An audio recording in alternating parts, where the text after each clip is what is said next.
Hi, my name is Ada and I'm a data journalist. In this video, I'm going to share with you how I approach data visualization, how I come from an idea or a data visualization that I don't find great or from source data to a visualization that I like. I'm going to pay attention to form, color, and order in this particular video. So let me just share my screen with you. And some data that I found on volunteering in Austria. In this case, I won't go from like the raw data until the data visualization, but I'm going to take this data visualization as a starting point. The reason for that is to also show you what I think doesn't work here. This visualization is about reasons for people not to volunteer. And if I make it maybe a tiny bit bigger still. So the biggest reason is that they have never been asked, never thought about it.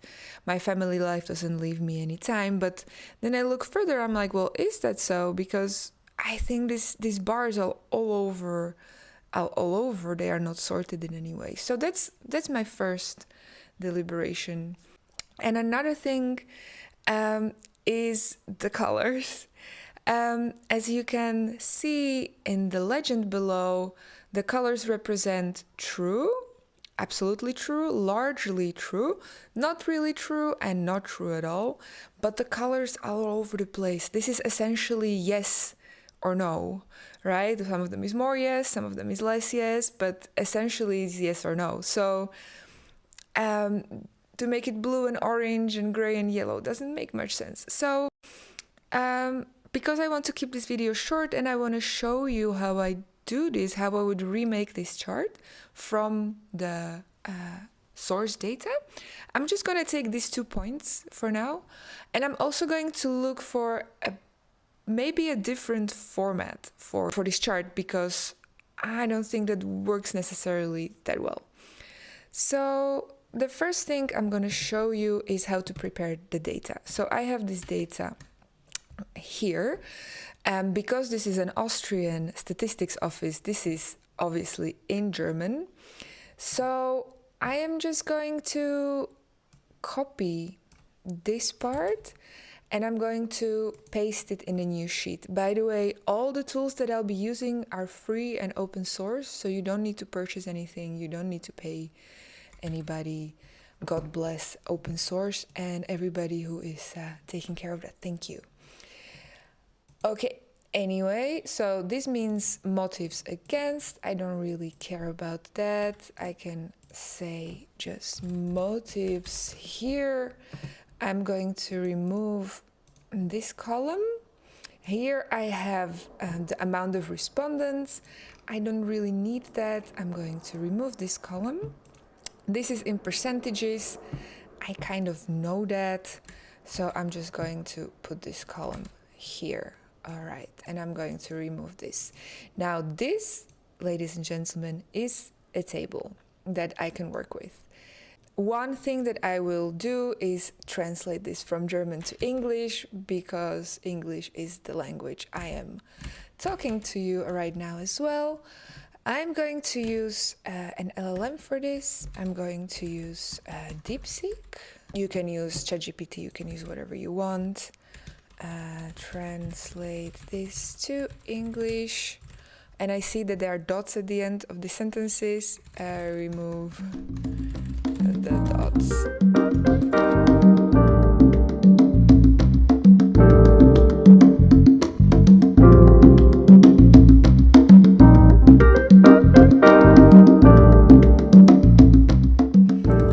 Now I have my data set. In the process of the first ideation of what format I'm going to use, I love to use the Chart Doctor poster from Financial Times. I'm going to post that link also in the description. It's a fantastic poster that shows you what kind of visualizations you can use for different purposes. So we have the deviation and correlation and ranking. And okay, if this is mostly yes and no, what we could do is to do a divergent bar chart. So that one would be here. You see divergent stacked bars. And actually it says so here in the chart doctor that it's perfect for presenting survey results which involve sentiment. So if it's perfect for that, I guess that's what I'm going to go for. So, well, preparing this video, I came to this point and then I realized that actually I don't really have a nice way of doing this with the tools that are out there for free. So I actually built one, and this is, I call it the chart garden. It's also on my website, you can have a look. I'm going to save this in my downloads as why not volunteer. And it's important to save this as a CSV because then it's a plain text file that everybody can, that many other softwares can also work with. So I'm going to go into here and ask why not volunteer. And now in the visualizations options, I'm going to choose the stacked horizontal bar chart. And I'm going to select all of these and I'm going to say enable diverging chart, and I'm going to make it a bit bigger for you here. Okay, so this is my bar chart now that I am going to use. Now I also see that there is still this issue of stuff not being sorted, so I'm going to go back to my data, and what I'm going to do is I'm going to sort it according to yes. So, and to do that, I need to make a new column where I sum up these completely and rather yes columns, which gives me the yes part, right? And when I do that, I can go up here. This is, by the way, LibreOffice. So that you can download if you don't have Excel, but if you use Windows or Mac, you probably have Excel, which is also perfect. Which is also perfectly fine. It also has filter and sorting.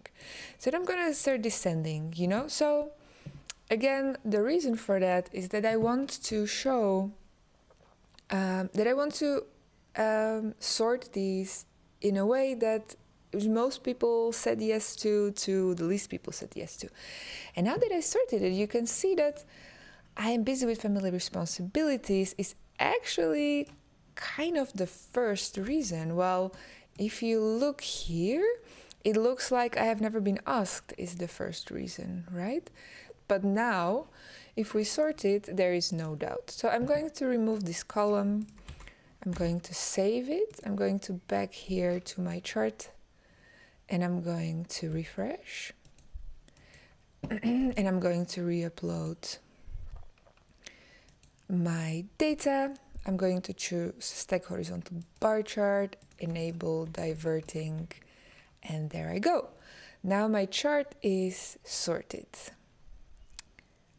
Yeah, this already looks quite a lot better.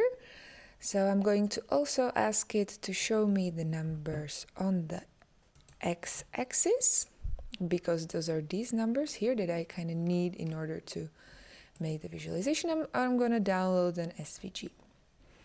All right. Now, if you never worked with SVGs, what SVG is basically you're making pictures with it, but with geometrical shapes. And I'm going to use Inkscape for that. And Inkscape, if you're familiar with Illustrator, it's similar. I'm going to take a screenshot actually from this, and I'm going to put it in my working area here. So I have it for reference. Okay. And now I'm going to make it a bit smaller. And now you remember I have that SVG that I've downloaded. Okay, this is huge. So I'm also going to quickly show you what the difference is between a PNG and a vector if you've never seen this before. So a vector If I press Shift, Control and G in Inkscape, it will, you see, it will fall apart into all these different shapes. Well, in a PNG, which is just an image, I don't have a way of accessing all these little squares here and the text and everything. So that's why I want to use an SVG. You could of course use also something like this to show in an article if you want to. However, I really like the freedom that comes with vector graphics, so I'm going to go into that. You can namely adapt everything yourself, and you have lots of options there. So this is the legend. I'm going to move that away, and then I'm going to look at how I can make this nicer. So first, I will make this text a bit bigger. So I'm going to go here to text, to the text tool, and I'm going to use a different font. These grid lines, I don't really like them, so I'm going to press Shift Control F, and I'm going to change the stroke style to normal. I think that's here. Okay, this is nicer. I can also select all of these by just selecting one and go to Edit and select Same Stroke Color, and I'll just change them all to solid colors. I'm going to send them to the back by pressing N. Okay, this looks way nicer. Maybe I'm going to change them a bit later still, but for now it's fine. I'm going to bring this line up because this is my center line, you see, and here down I also have this small text which is numbers, and I'm going to make bigger because now their size is like 2. I think 28 is also probably way too big, but let's see. Let's make them 18.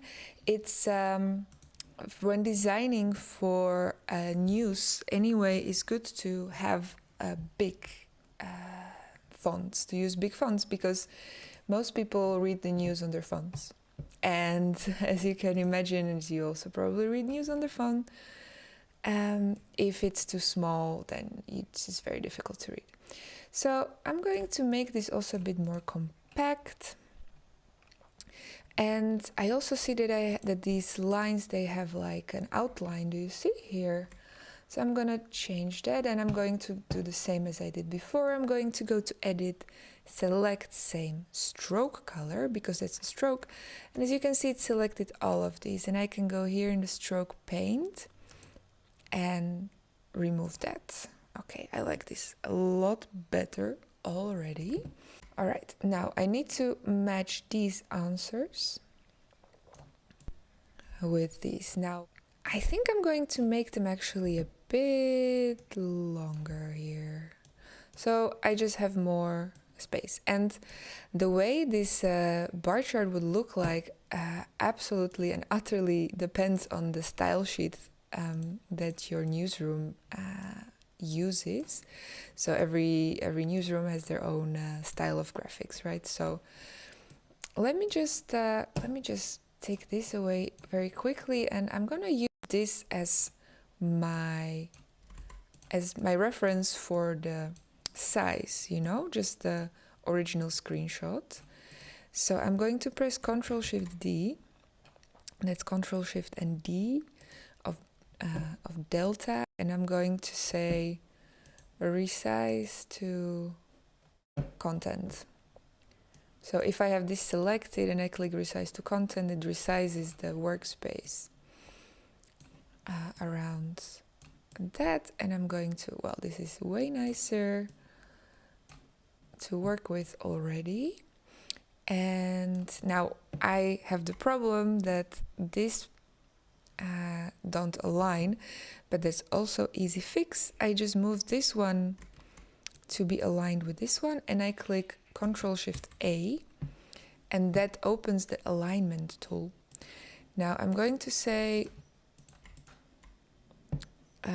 relative to last selected, and I'm going to put this in the middle of this line. And I'm going to also put this in the middle of this line. Okay. And when I do that, distribute vertically with even gaps.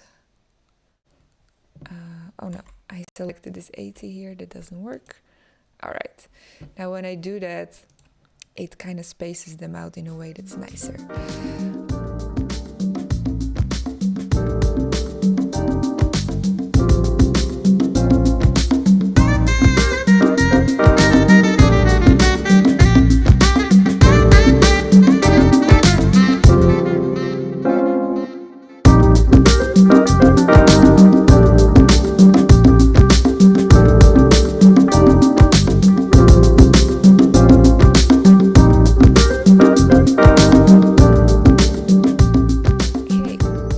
So I don't particularly like this black line down here. I think this looks way nicer.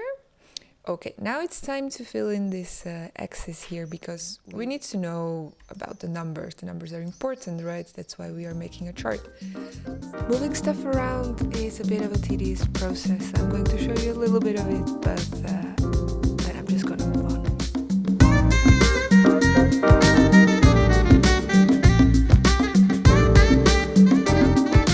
Another thing that I would like to address here are colors.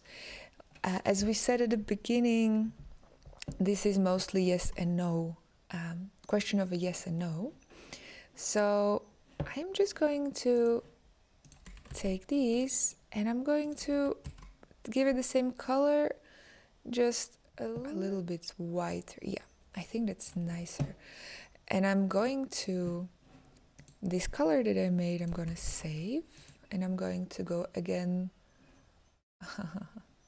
to edit, select the same fill color, bam, there I go, all my colors changed. If you didn't see that, I'm gonna do it again. So I'm going to change this color, I'm gonna copy it, you cannot see because there's my face, I'm gonna move my face here. There is this selection that you can do here.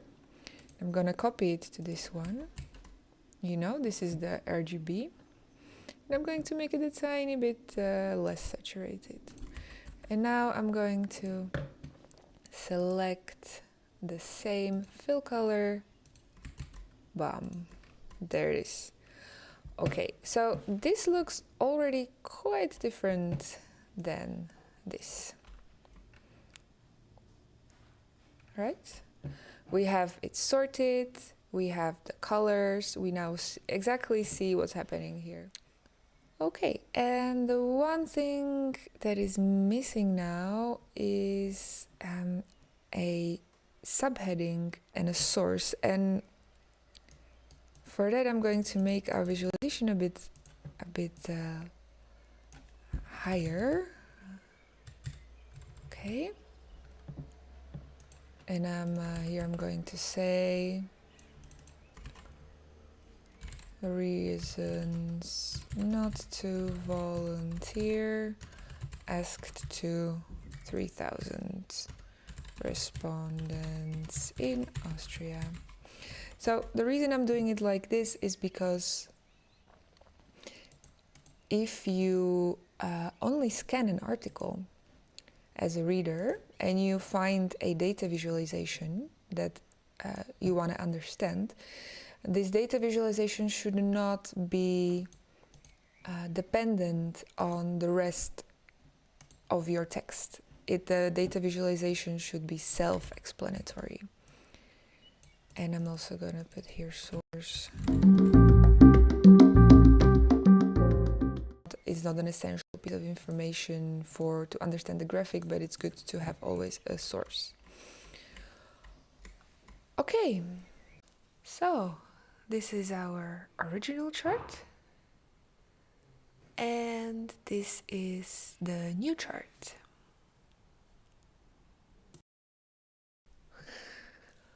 Alright, so how was that? I hope it was easy to follow. Hope it wasn't way too long. There are many more things to pay attention to, of course, when making a data visualization. These were just a couple. If you're interested into knowing more about my work or get in touch, I'm gonna paste a link below for my website and my contacts. Otherwise, I might see you in the next video. Thank you. Bye.